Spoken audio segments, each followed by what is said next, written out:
Christmas may have come and gone by now, but I'm still stuck playing this poo-poo game, The Grinch Christmas Adventures. Now, I will try my best not to beat up this game too badly because it's obviously designed for who's not much older than Cindy Lou, but even still, I think that they would find that this game is painfully slow at most points, and it's so repetitive that I think that those who's would drop this game after about an hour. So not only is the gameplay uninspired and repetitive like I just said a moment ago, but the level design is just also an exercise in how much game developers can use the copy-paste function when building the various levels. In this Merry and Mischievous edition, there's a total of 4 main levels, with each of those having about 6 sub-levels in between those, beginning with the Grinch's hovel out in a cave, eventually making his way to the Whoville Town Hall, but all of the sub-levels are pretty indistinguishable over the 6 or so hours that it would take to complete this normally. So if it wasn't already obvious, The Grinch Christmas Adventures is a basic platformer where the main player plays as the Grinch, and you can also swap to his pet dog Max to complete these small little segments to progress, which require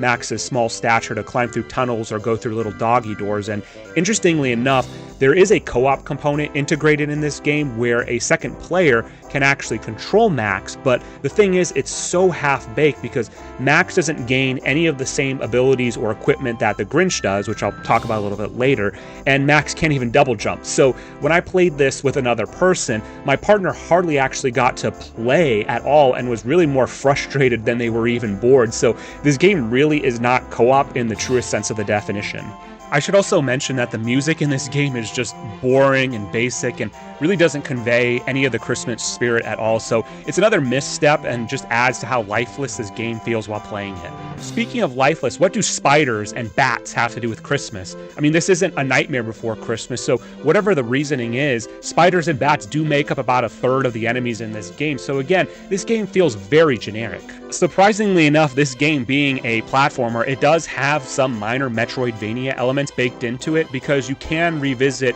already completed levels to find areas that were previously inaccessible due to not having the right equipment at the time. So you can find more collectibles, such as using the candy cane lasso, but I mean, ultimately it's so small it's really hardly worth mentioning at all, but I don't know, eat your heart out, Super Metroid. When you're not platforming, you're doing these out-of-place stealth segments that are just really straight annoying if nothing else. There's a detection bar to indicate whether the Who's or the gingerbread men see you and when they will start to actively pursue you, but they only want to hug you as the Grinch, but the Grinch still takes damage from it. Clever. The problem is that too many times you're forced to blindly walk up or down a staircase where an enemy is already camping you, and you would never know because the camera angles just suck.